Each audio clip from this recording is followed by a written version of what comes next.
Woohoo! And welcome to Mark's NOTCAST, an irregular series where about once a week a middle-aged man, or slightly older than middle-aged now, unless I plan on living to be about 108, talks about old records from when he had full heads of hair and quite a lot of ambition and optimism, and now I'm just tired, cynical and old. So today I am talking about Blur, and I think their fifth studio record, released in 1997, 10th of February 1997. It is called Blur, just Blur. And there's a history of bands releasing eponymous albums with just their name on. And then you kind of think, well, surely that's then the band saying, this is the most us we have ever been. And of course, that means that then albums such as Iron Maiden's Iron Maiden is the best album that Iron Maiden could ever have made. The Cure's The Cure is the best album The Cure could ever have made. And you know that's not true. Suede, Blur's Blur.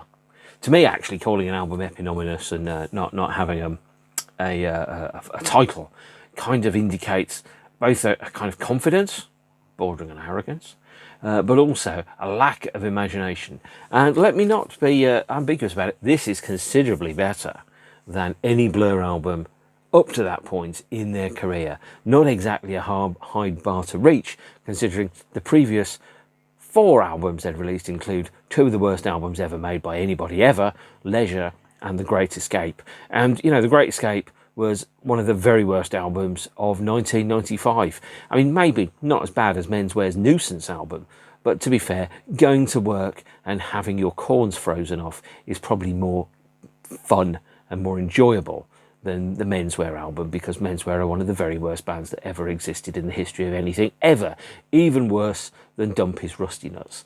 So there you go. That's my hill I'm prepared to die on. Well, I'm not prepared to die on it. Maybe get a mild cough on it. So, you know, that's a hill I'm prepared to get a cold on. How's that sound? That probably sounds more accurate. So nonetheless, with that in mind, let's talk about the 5th Blur album released on the 10th of February 1997. This is the first death knell of Britpop, really. And it is the first sign that the party is not only over, but people are leaving. In fact, it's even got a song called Death of a Party on it, which is a pretty bold move, really. Although Death of a Party was originally a fan club CD, a demo recorded in 1992. Here is the demo CD. That was given away to members of the band's then fan club, a 1-track CD featuring just Death of a Party by Blur. Yeah, so that's where it is, the first kernels of the Blur album. But let's go into where we were in 1996 in the run-up to this album, as this album was being recorded. Oasis were headlining Nebworth. Pulp had just come off the back of V96. Suede had just launched the Coming Up album. Everything was coming up Britpop. And perhaps what was most odd about that is me having living through that period at the time. I saw it for both what it was and what it wasn't. So, yeah, I've had some criticism for some previous videos, especially when I've mocked Damon's core blimey governor knees up. I'm a fucking cockney nonsense that you have in some of Park Life and some of The Great Escape, that kind of almost snide, observational, condescending, judgemental lyrics. And at last, Blur is the first album which I think was made with a degree of sincerity in it, as opposed to kind of leaning into the music hall parody of what a rock and art indie rock band could be.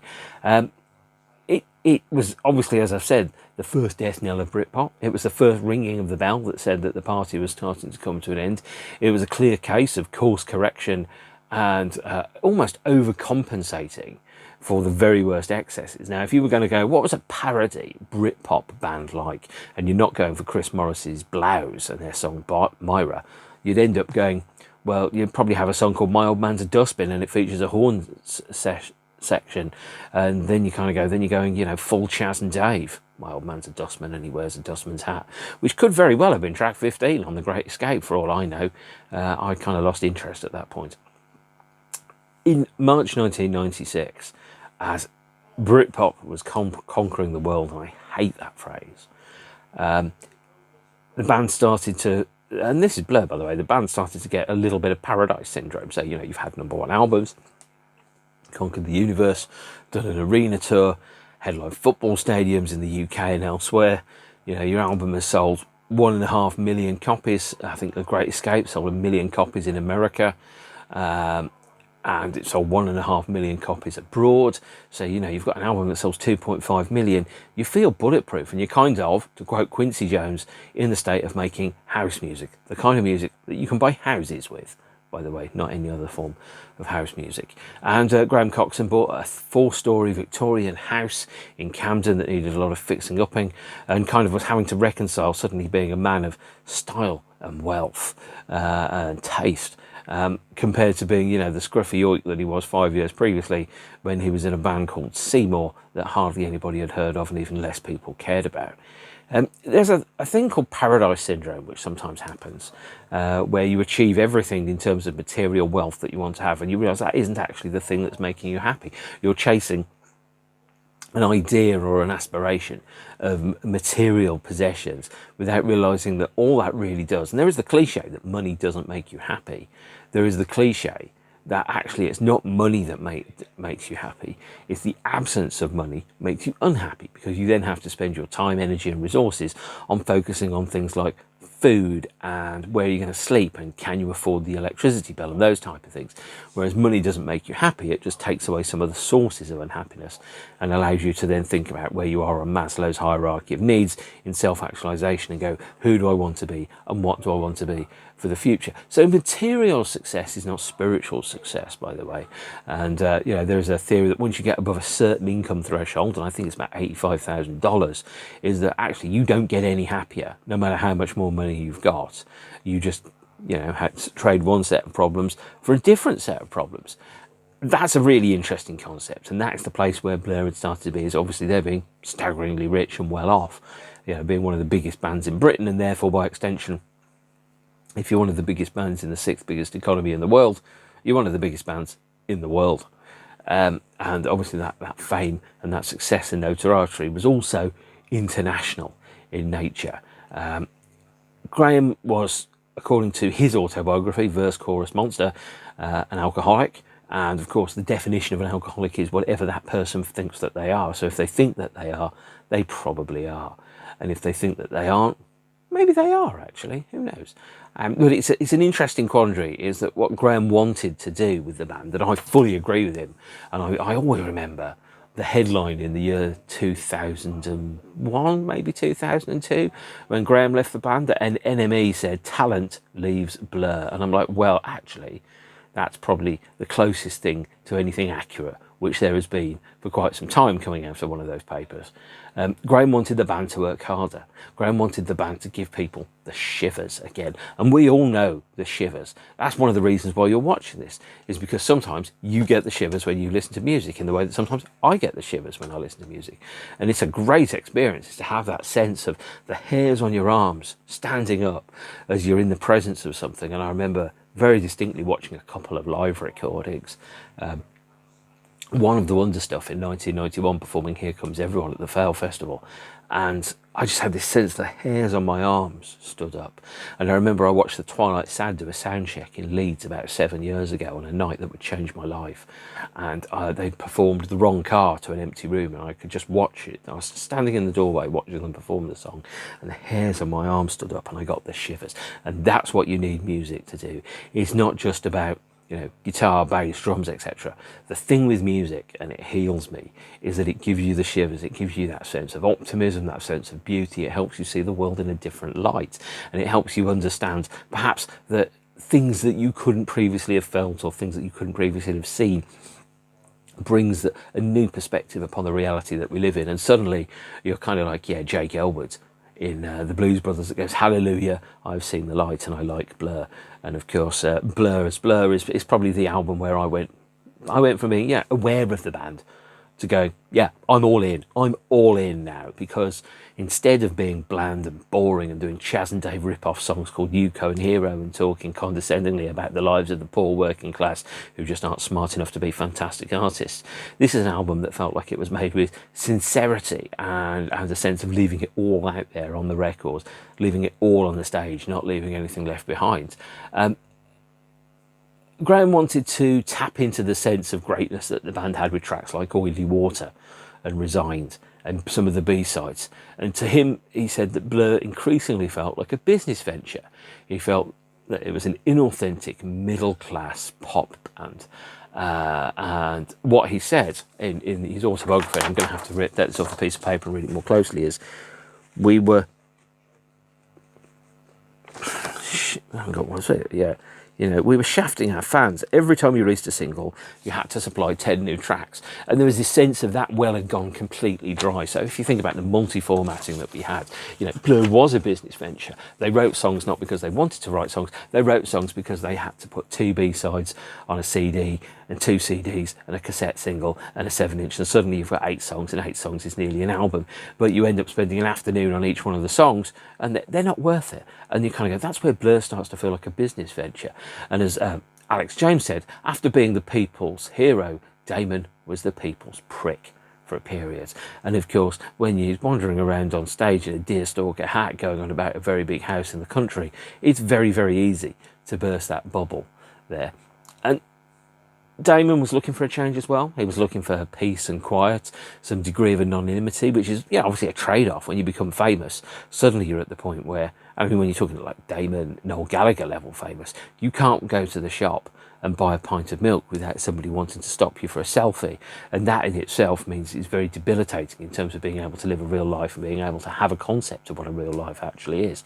And they moved to Reykjavik. So Damon went to Reykjavik in Iceland, which I think Iceland has 384,000 people that live in it. It's pretty small, it's pretty quiet, not a huge amount happens there. And he had the ability to just walk the streets and be unknown and to record songs and to, you know, go for long walks in nature and not really bump into anybody that knew who he was, which is, you know, as somebody who is relatively anonymous, is, you know, really refreshing and really good to be able to go out there and to do that. So the recording started, I think, in June 1996 in Mayfair Studios in London. It then moved to Reykjavik, and the band changed the way that they were going to perform and write some material. Instead of Damon bringing in fully formed songs, Blur decided that the best way to approach it was to have 4 people in a room jamming and to play bits of songs together. And then Steve Street, who was the band's producer at that point, to record everything onto a computer and use a system called Radar to create loops. So, and then kind of loop it and go, right, so I've got 4 good bars there, and I'll turn 4 good bars into 8 bars and then turn that into a verse, and then I've got another 2 good bars, maybe 15 minutes later, I'll turn those into the chorus, and then kind of create the song and then just edit out all the bits. You know, like the statement that Michelangelo made when he did the statue of David is, you know, I just chipped away all the bits that didn't look like him. And, you know, what Stephen Street was doing was chipping away all the bits that didn't sound like top grade Blur, I guess. It's a way that U2 record as well. You know, so Larry records loads of stuff in his studio, sends it over as loops, and other guys in the band will work up riffs and things on the basis of those loops, which is how, for example, Cedarwood Road was written for the Songs of Innocence album, which, my God, that's 10 years old now. Wow, that's a thing. I think the band felt, and I definitely agree with this, that another Parklife or Great Escapes type album would have been obscurity. It would have put them down the path of the avenue of diminishing returns. Instead of being honest and authentic to yourself, you would have done what the fans expected you to do. And you would have made, you know, for example, a Rattle and Hum 2. And then, like, for example, U2 did Achtung Baby. Blur is basically Blur's Achtung Baby. It's a bit where they take the preconception of what you think they're going to be sonically and in terms of songwriting, smash it to bits and go, no, we decide who we are. And then by calling it Blur, and obviously the cover photograph is someone on a trolley in an ambulance in a hospital being wheeled into surgery, it kind of indicates that there's a degree of healing about the album, or repair, which is an interesting idea, but also it's abstract. It's not perhaps as straightforward as you might have thought the covers of some of the other albums are. It's not a celebratory image or a snapshot of a moment of leisure or anything like that. It's a snapshot of a moment in crisis and a moment of change, and for whoever it is who is the person who's on the trolley there. The band also kind of wanted to avoid coming into a situation of having effectively no longevity. If they'd done a Great Escape 2, at this point especially, I think it would have been a sense of that the band had run out of ideas that were starting to repeat themselves. Think about some bands, you kind of go, most careers in terms of bands, it's up to an apex, up to a certain point, and then after that, if you start to repeat yourself and you don't start to evolve, you don't start to think about doing new things, trying new ideas, you end up just becoming, well, frankly, boring. And I think about some of the bands that I absolutely love that have not evolved beyond a certain point. Obviously, if you're AC/DC, you hit your template with your second single and it is perfection on vinyl, and you just endlessly repeat that.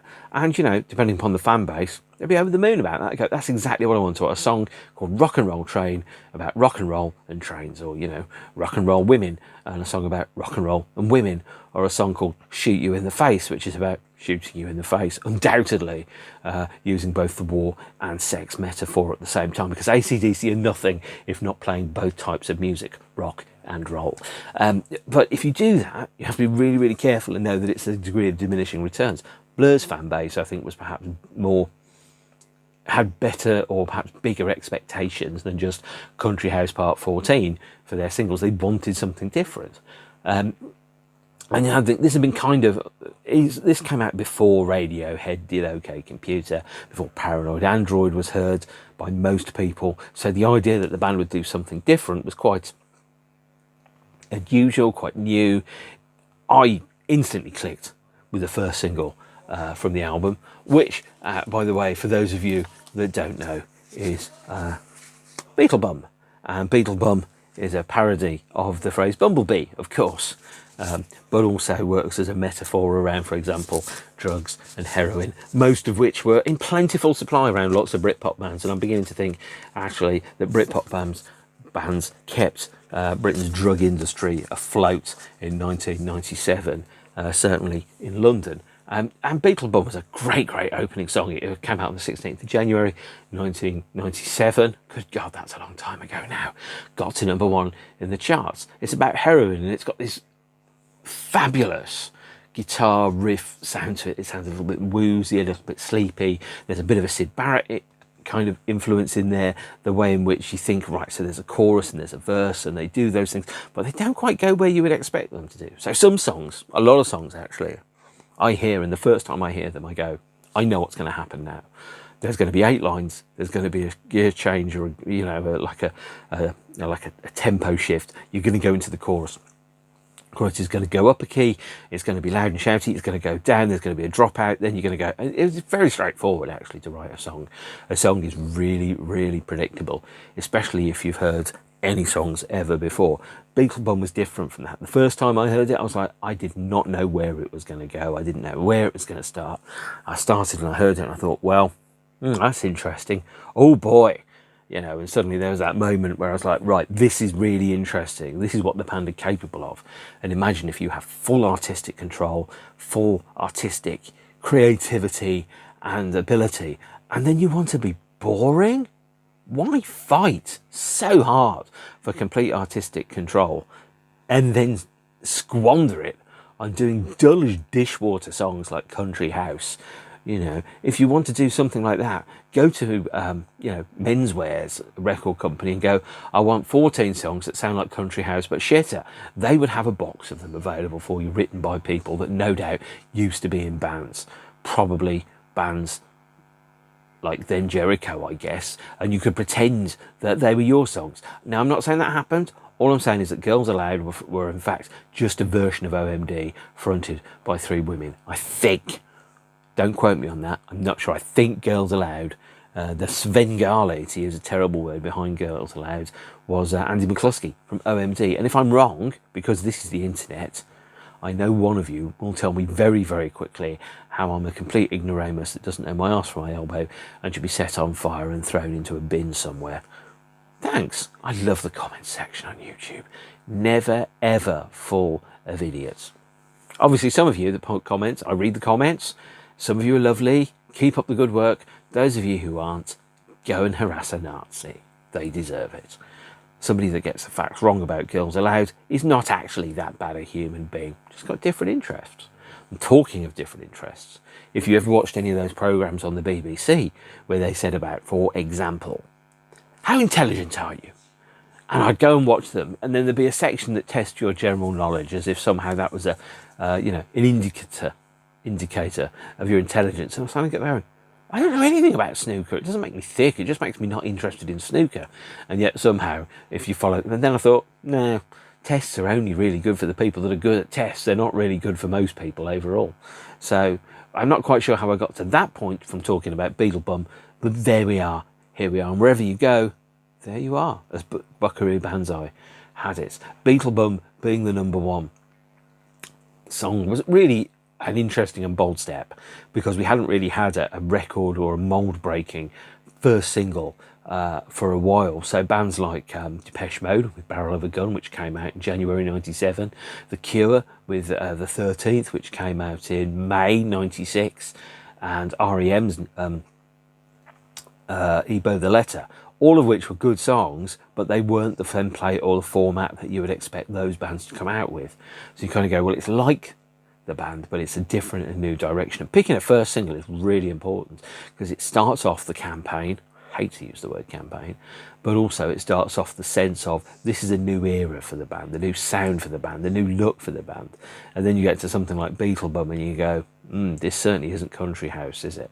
Beetlebum takes its name from the phrase chasing the beetle, which was, I think, used by some people rather than chasing the dragon, as a drug analogy. And so once you know that, the rest of the song opens up pretty clearly into being a song about, unsurprisingly, drugs. Kids, lots of good songs have been written about drugs, and some terrible ones too.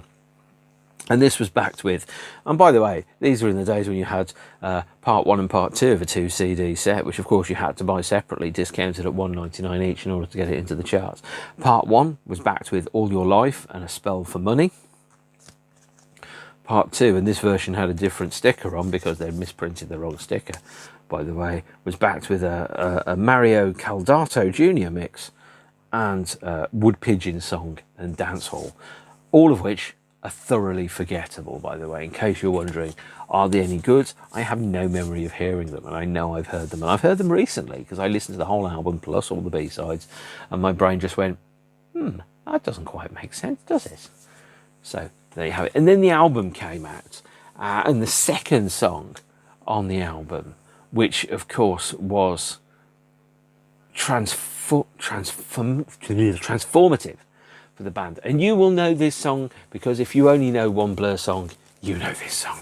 It is Song 2. Woohoo! The second song on the album. And of course, a massive, great big hit. And this Song 2 is the song where you really start to feel, perhaps, the first signs of the band really jettisoning their previous sound. So this, alongside tracks like, for example, Chinese Bombs, Essex Dogs, heavily influenced by American hardcore, Fugazi, Slint, Shellac, Husker Du to an extent, Sonic Youth, David Bowie, all the cool bands, and all the kids are into it these days. But it was 2 minutes, 17 seconds long, and it's a song, well, obviously, as you know, where the chorus is, woohoo, I feel heavy metal. And the lyrics don't mean anything. They were improvised in a studio session just as placeholders and never ever replaced. And the lyrics aren't really meant to mean anything. They're guide vocals, which then became so inherently wrapped inside the song, it seemed impossible to separate the guide vocal from them. So you think about how people write songs, and I'm thinking specifically about, for example, Elton John. Elton John doesn't write the words for his songs, so the song Sacrifice, Candle in the Wind, I'm Still Standing, all of those ones were written by his co-writer, the words, whereas Elton John can't write words, but he can write music. You can give him anything and he can write music. There's a fascinating video where Elton John is given the instructions for a cooker on a television show, and he puts music to it and forms a fully formed song, and it's absolutely fascinating. And yes, you can do that because words are just words. and ultimately the words that we have in song 2 are just vocal sounds that exist to fulfill a point in the song, as opposed to telling any particular story or meaning. And that's actually a very similar approach to the one that Mike Patton takes in Faith No More, which is he focuses on sounds for their phonetic value and their sonic value, as opposed to the words themselves, very rarely actually using the words to articulate an idea, but to articulate a sound. And that's the kind of how it works. It really is a fantastic song, song 2, song that became synonymous with hockey in America, and when people kind of win a goal. It was used in adverts for Nike. It was used in the trailer for the fantastic movie Starship Troopers. It was used, I think, for PlayStation, FIFA 98. I think, what was it, Pentium 2, baseball scores. It became incredibly popular as a song. And incidentally, the drums are played simultaneously by both Graham Coxon and Dave Rowntree. So if you think the drums pattern on that sounds a little weird, that's because it's 2 humans drumming as opposed to 1. And double drumming is something that is rarely seen, but very good. Right, so song 2. I better get to the B-sides when the album is finished. This, by the way, this version is the Japanese EP version of song 2. So, and then the third song is Country Sad Ballad Man. Country Sad Ballad Man is inspired by a documentary that was on television about PJ Proby, of all people, who was living in a mobile home with no royalties. And then the kind of the music of that was inspired by that kind of similar genre, kind of 60s British folk, with an underlying air of general sadness and malaise. And it just hits a very particular mood, and that very particular mood is one that's also kind of furrowed by bands like The National, a kind of sense of a very sad, maudlin folk, which is a little exhausted, a little tired, and a country sad ballad man indeed. Right, track 4 is MOR, and MOR was one of the singles that was released from the album. I should point out about MOR, by the way, here's a CD single of MOR. Remember in the days when you had CD singles?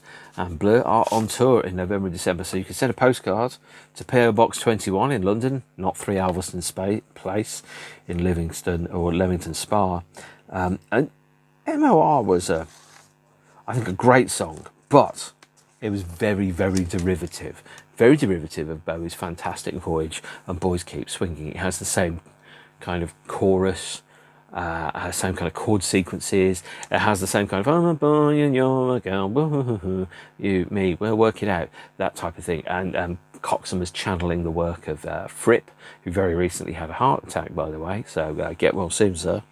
And his kind of like atonal guitar as a texture, as opposed to guitar as a melody kind of approach. But there's also like huge amounts of Roxy music in it. So the call and response in the vocals, the is like, you know, a huge kind of call and response thing, which you hear in a lot of Roxy music, a lot of Brian Eno, a lot of glam rock. MOR is a song where very definitely it wears its influences so blatantly on its sleeve, it's practically a tattoo. And it's a great song, but very obviously inspired by David Bowie. And I must admit, I think the writing credits for it were changed for reissues of the album to give credit where it is due to the respective people that had a role in that. Only 4 songs in, and song 5 is On Your Own, another great single from the album, with a fantastic video that seems to, again, take the idea. It's clearly Blur. You listen to it and you go, yeah, that's Blur, but it's also where you start to hear, I think for the first time, the influence of things like hip-hop, Beastie Boys, and rap onto Damon's work. The sound of a drum machine, Graham playing just a very kind of atonal, atmospheric guitar part that sounds almost like using the guitar itself as the sounds, as opposed to the guitar as the mechanism by which to achieve the melody, but the guitar itself and the sounds that it makes as a way of achieving that. So the medium is as important to the message. Track 6 is Theme from Retro, at least I think it's Theme from Retro, and I have no memory of this song whatsoever, despite having heard it earlier on today. And it's inspired by the Specials, and it's inspired by Jerry Hall, that kind of organ sound that the Specials have, but I don't really remember anything more about it than that. Number 7 is You're So Great, a solo Graham Coxon vocal that could have been a B-side, and I think was originally intended as a B-side. And it's a love song to caffeine, actually, a lyric about how caffeine is great and he loves it because, especially if you're, as Graham is in his interpretation, an alcoholic, is caffeine is fantastic if you're tired. It takes the edge off being tired. And in the same way that alcohol is a drug that allows you to change the shape of your reality to make it more tolerable, if you're tired, caffeine does exactly the same thing. So, in full transparency, I am a caffeineaholic and unrepentant about that. And then we get to track 8, which is obviously Death of a Party, which you heard me reference before, built upon that 1992 demo that was re-evaluated by the band's fan club, Blurb, and then turned into this fan club single here, which, by the way, I bought from a PDSA for 99p, and was an absolute bargain. It's also one of the first songs that really picks out the band's kind of influence of hip-hop as well, with the sound of that drum machine that was working through it, that then led into Damon's later stuff with Gorillaz, which I guess I'm going to have to talk about at some point. I'm not a fan of Gorillaz, but I'll explain why when I get to that point. Then we get to track 9, which is Chinese Bombs. And Chinese Bombs, really specifically to me, sounds like if you'd read a review of Husker Du and you thought, my God, this band sound amazing, and then you heard Husker Du on record and you thought, it's 3 guys with not very much money from America that are doing their best to make a goddamn racket, but not quite succeeding. Chinese Bombs is the thing where I kind of went, whoa, somebody who's actually got the recording studio and budget to back up that vision is actually writing it. So there's these angular riffs, there's this huge fury, there's a non-specific rage that's aimed at it. And it's an absolute belter live. I can't remember the last time the band played it. I think I saw them play it in Birmingham in 1998. It was huge. You kind of think, how can 4, 5 people make a noise that big? But then you've got to remember that Rush were a trio, and they sounded like they were bigger than God himself or herself, and so were Husker Du. So maybe the power pop trio is one of the finest configurations. So actually, the 2 finest rock configurations there are is the British synth duo and the power rock trio, but both of which will be subject of undoubtedly a future ramble by me that will be watched by a minuscule number of people. And then we get to track 10 after Chinese Bombs, I'm Just a Killer for Your Love. Potentially it was a B-side. It got promoted to LP status, I think. It took 2.5 hours to mix and record, and the whole thing was done incredibly quickly. So when I was talking earlier about bands doing umpteen B-sides, then I'm Just a Killer for Your Love is a premium example of that. Is that you've got 2.5 hours, you've got everything set up, you just write, record, and mix and finish the whole thing. And where previously you had nothing, in 2.5 hours you had a full and complete song. That's how some bands wrote B-sides. You could literally hear them writing it as they were playing it in some cases. Yes, I'm looking at you. Feel by the Suedes. Track 11 is Look Inside America. And this, I think, is the first sign where, because for the other albums, even though the working title for Modern Life is Rubbish was Magic America, it was a sense of a refutation of, to quote Morris's 2004 song, America is not the world, is that there is a whole different universe out there. And Look Inside America kind of had this implication. It was about American tours. It was about the monotony of touring, about the endless kind of thing of going, well, bus, motorway, club, gig, hangover, bus, motorway. And as anyone who's ever had a job will know, there's a huge amount of repetition in any job. It's like, well, I go to the same place, I do the same things, and old same, gets up the same every single day, and does the same old thing, gets on the same train, wearing the same tie, drinking the same coffee from the same shop, etc., etc. And you kind of go, well, yes, thank you, Damon, but you're trying to prove your point in perhaps a slightly less infuriating way. We then get to Strange News from Another Star, track 12, which is obviously, about life in Iceland. and about the size of the world. And when you've seen how big the world is, do you expect us to clean toilets, as Pulp sang on the amazing Glory Days? And I will be talking about Pulp's This Is Hardcore album in the near future. But the song Strange News from Another Star is kind of like, sometimes you kind of like think that the Hitchhiker's Guide to the Galaxy, total perspective vortex, where suddenly you get to see things for what they really are, and you go, is this important? Is that important? And sometimes you kind of go, no, it isn't. You know, if you're the king of a small hill, still a small hill. And then we've got Moving On, and then finally Essex Dogs, which is this epic poem about life in a small town in Essex and living in a world where, there's a sense of claustrophobia in places like that, a sense of, being banned from the local nightclub or whatever is the end of the universe, these type of things. And when, again, the idea of when you've seen how big the world is, you expect us to clean toilets. There's that sense of provincial kind of judgment, which in previous albums would have been a lot more bitter, a lot harsher, a lot less sympathetic. This was perhaps a little bit more sympathetic, a little bit more observational as opposed to judgmental. It's a great track though. Absolutely love it. I think again, they played it live in Birmingham in 1998, which is a very unusual choice. And that was the first time that I saw Blur properly, by the way, Birmingham Q Club, 1998, which either is a haunted church, amongst other things. And then there is a song that's the end of kind of like a dance hall interlude that kind of slowly fades in and out of existence as we go along. That is Blur's Blur album, and that did really, really well. It got to number 89 in the US compared to number 152 that I think Great Escape got to. It sold 1.2 million in the US compared to 1 million for the Great Escape, and it sold 500,000 in the UK, which is half of what the Great Escape sold. But then you've got that sense of, it's not just England, is it? It's everywhere that really matters. The world is a stage. And to think, being just big in Britain, even though it sold half of a Great Escape, it was at least twice as good and possibly 12 times as good. Because let's be blunt, I didn't like the Great Escape.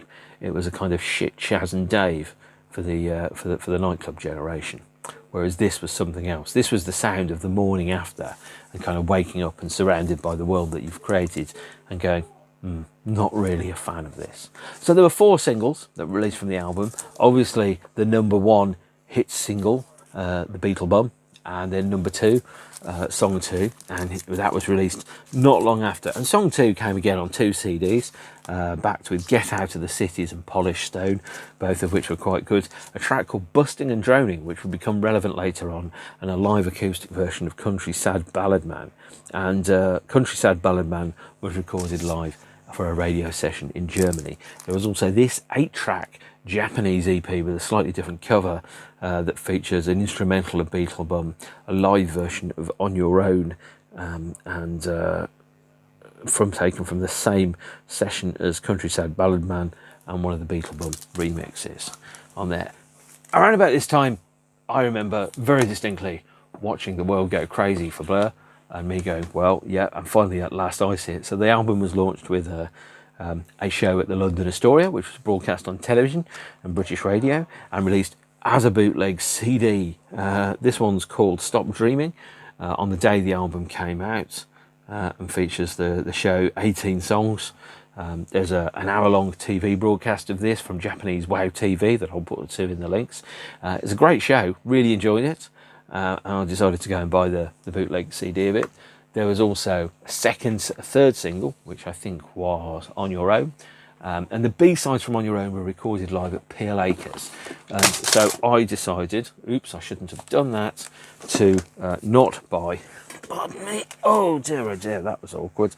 I decided not to keep the CD single. So when the band did the Blur 20 singles box set in 1999, and I bought that, that has Beetle Bum and all the B-sides on it. It has Song 2 and all the B-sides on it. It has this one here, On Your Own, which features the live tracks recorded at Peel Acres. And the live tracks recorded at Peel Acres were also on this, Busting and Droning, a Japanese-only remix album, which came out in 1998. And then finally MOR, which was backed with a re-recorded remixed version of MOR, a track called Swallows in the Heatwave, a remix of Moving On by William Orbit, and a remix by everyone's favourite bold techno genius that isn't called Mark, Moby. I have less tattoos than Moby, which, to be honest, is not difficult considering how many tattoos Moby has got. Death of a Party was also kind of mooted as a potential single at one point, although it didn't make the cut in the end, but it did get a promo CD backed with a whole bunch of remixes here. So it was backed with a Well Blurred mix, a Billy Whiskers mix, and a 7-inch mix. And the 1 and 2, the 7-inch remix and the Well Blurred mix, were by the great Adrian Sherwood, and 3 was by William Orbit, remixer for hire to the rich and infamous. Aside from that, like a lot of bands, they released a promotional only interview CD, this one called Blurb. So you could play a fake interview with Blur on the radio, and you could ask them questions like, where did you get your name? And who would win between 100 duck-sized horses and a horse-sized duck? I don't think the latter question is asked on this CD, although I'd be fascinated to hear Dave Roundtree's answer on that particular question.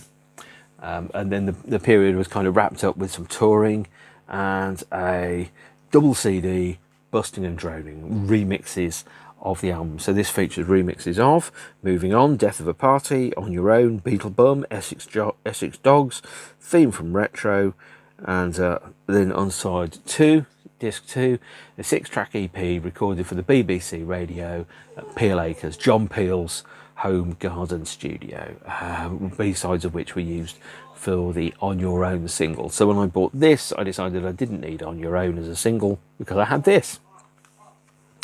And then come 2012, there was the release of the Blur 21 box set, which is a monster of a beastie, although it does miss some tracks. The rarity CD that comes with that features 3 extra songs from the period, a demo of Beetlebum, the Mario Caldato version of On Your Own, and a full-length version of the track Wood Pigeon Song, which isn't great.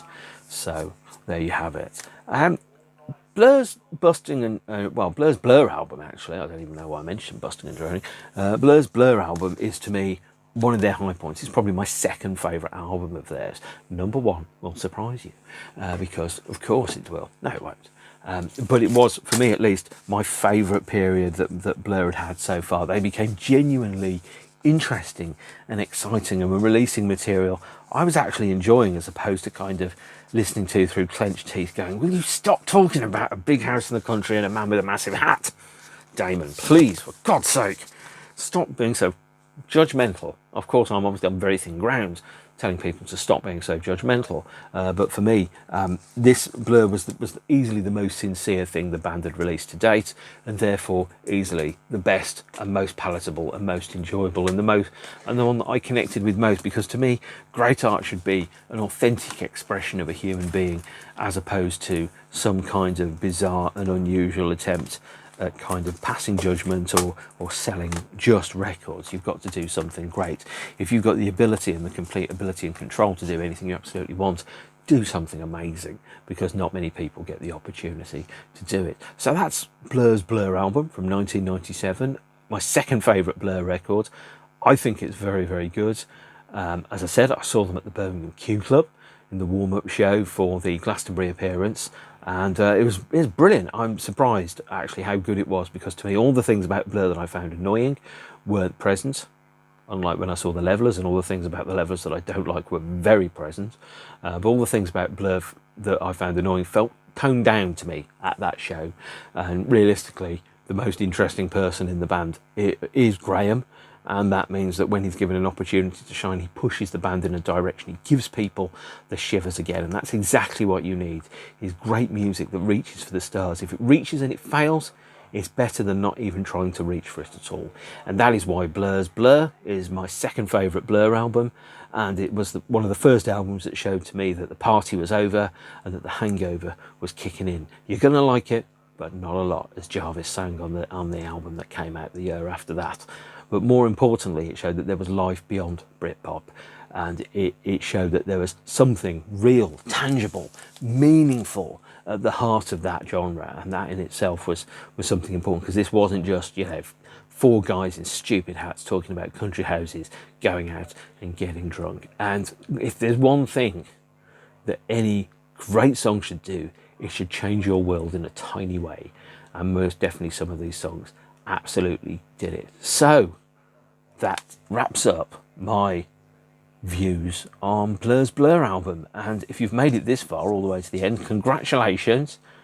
It's the 21st of May 2025, which means that, well, it's 30 years since Britpop, and God, if you were there and you remember it, I was there and I remember it, I now feel quite old indeed, or I prefer to think of it as experienced. But nonetheless, where we go next is anyone's guess, because I'm going to go into, over the next few ones, I think I'm going to talk about bands like Oasis, about Pulp, about Morrissey, about all the albums that came out in 1997 as a reaction to the summer of 95.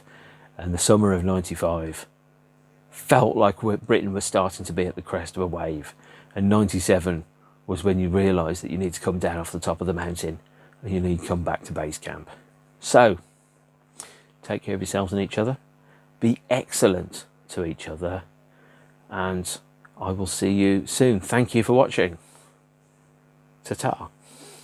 Is ta-ta a phrase? Who knows? Anyway, whatever it is, can't be worse than listening to menswear. Bye.